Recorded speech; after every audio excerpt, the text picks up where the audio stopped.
जी, बिस्मिल्लाहिर्रहमानिर्रहीम। अस्सलाम वालेकुम। उम्मीद है आप सब खैरियत से होंगे। मेरा नाम फ़राज़ है और आज के व्लॉग में हम बात करेंगे तहरीक अदम एतमाद के बारे में। जैसा कि आप आजकल इसका तज़किरा सुन रहे होंगे, हर तरफ से आपको ख़बरें मिल रही होंगी और तहरीक अदम एतमाद लाई जा रही है और इस पे वोटिंग होगी और सियासी गहमा-गहमी भी इस पे काफ़ी हो रही है और अपोज़िशन और हुकूमत वाले अपनी जंग, एक किस्म की सियासी जंग इस पे लड़ रहे हैं। तो लेकिन आज हम जानने की कोशिश करेंगे कि तहरीक अदम एतमाद है क्या? और ये पेश कैसी होती है? इसके बारे में बेसिक नॉलेज और बेसिक पॉइंट्स को कवर करने की कोशिश करेंगे। आप तहरीक एतमाद को इस तरीके से एक बेसिक समझ सकते हैं कि वो ये वज़ीर-ए-आज़म पर एतमाद की एक वोटिंग होती है कि वज़ीर-ए-आज़म पर नेशनल असम्बली के, कौमी असम्बली के अरकान एतमाद अभी भी करते हैं या नहीं। तो अब इस पे ये है कि अपोज़िशन जमातों ने पाकिस्तान के वज़ीर-ए-आज़म इमरान खान को ओहदे से हटाने के लिए कौमी असम्बली में एक तहरीक अदम एतमाद जमा करा दी हुई है और पाकिस्तान की कौमी असम्बली के कवायद के मुताबिक तहरीक अदम एतमाद मुंतखब वज़ीर-ए-आज़म को हटाने के लिए एक आइनी तरीका है। जबकि आप जानते होंगे कि साबका वज़ीर-ए-आज़मों को गैर आइनी तरीके से भी हटाया जा चुका है। मतलब उनका टेनओवर अक्सर पूरा नहीं हो, कुछ साज़िशें करके और कुछ केसेस बना के या प्रेशराइज़ करके या सदूर की या मार्शल लॉ की बहुत सारी चीज़ों के थ्रू उनको हटाया जा चुका है। लेकिन ये एक आइनी तरीका है और पाकिस्तान के आइन के आर्टिकल 95 के मुताबिक वज़ीर-ए-आज़म के ख़िलाफ़ अदम एतमाद की तहरीक पेश करने के लिए कौमी असम्बली के कम से कम 20% अरकान की हिमायत हासिल होना लाज़मी है।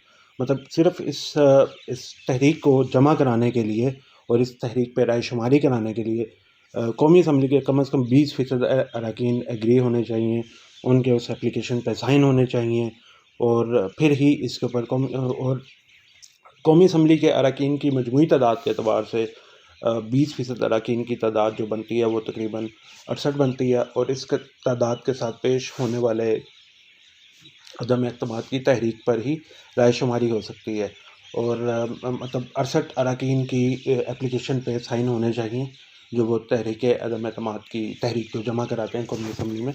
तो मेरे नॉलेज के मुताबिक 80 से ज़्यादा अरकान की ने उस पे साइन किया है, उस तहरीक अदम एतमाद को जमा कराने के लिए। अब उस पे रायशुमारी मतलब हो सकती है और मज़ीद ये कि अरकान असम्बली को अदम एतमाद की तहरीक और इजलास तलब करने की रिक्विज़िशन जमा करानी पड़ती है। ये एक डॉक्यूमेंट है, एक किस्म की दरख्वास्त है, ये जमा करानी पड़ती है। जब इजलास बुलाने की रिक्विज़िशन जमा करा दी जाए तो स्पीकर कौमी असम्बली कम से कम 3 दिन बाद और 7 दिन के अंदर अंदर कौमी असम्बली का इजलास बुलाने के पाबंद होते हैं। वो पाबंद होते हैं कि उन्हें 3 दिन के अंदर अंदर और या 3 दिन के बाद या 7 दिन के अंदर अंदर इजलास बुलाना होता है। तो स्पीकर असद कैसर को इसी हिसाब से इजलास बुलाना पड़ेगा, जो कि मतलब ये रूल्स हैं, रेगुलेशंस हैं और जो आइन कहता है उसके मुताबिक। अब तहरीक अदम एतमाद पर खुफिया राय शुमारी नहीं होती, जैसा ये बहुत सारे सेनेट के भी और मेरे ख्याल में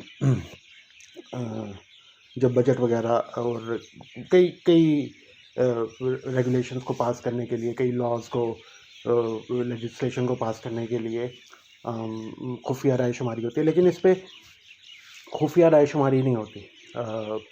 बल्कि इसके इंतखाब के लिए ऐवान को 2 हिस्सों में तकसीम कर दिया जाता है, जैसा कि वज़ीर-ए-आज़म के इंतखाब के लिए ऐवान को 2 हिस्सों में तकसीम कर दिया जाएगा। एक तरफ अपोज़िशन के अरकान इकट्ठे हो जाते हैं और एक तरफ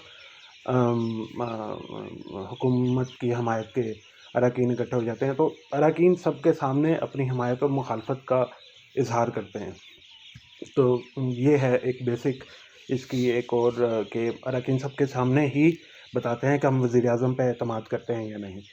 अगर वज़ीर-ए-आज़म कौमी असम्बली के जो कि 342 अरकान होते हैं, उनमें से 172 अरकान के वोट हासिल ना कर सकें, तो तहरीक अदम एतमाद कामयाब हो जाती है।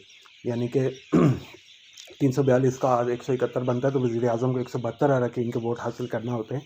तो अगर वो ना हासिल कर सकें, तो तहरीक जो है वो अपोज़िशन की कामयाब हो सकती है और आइन के मुताबिक तहरीक अदम एतमाद के मंज़ूर होने के बाद वज़ीर-ए-आज़म को अपना ओहदा छोड़ना पड़ता है और तहरीक की नाकामी की सूरत में मतलब इसमें यह है कि अपोज़िशन को फिर सब्र करना पड़ता है और मेरे ख़्याल में 6 महीने तक वो दोबारा तहरीक अदम एतमाद नहीं ला सकते।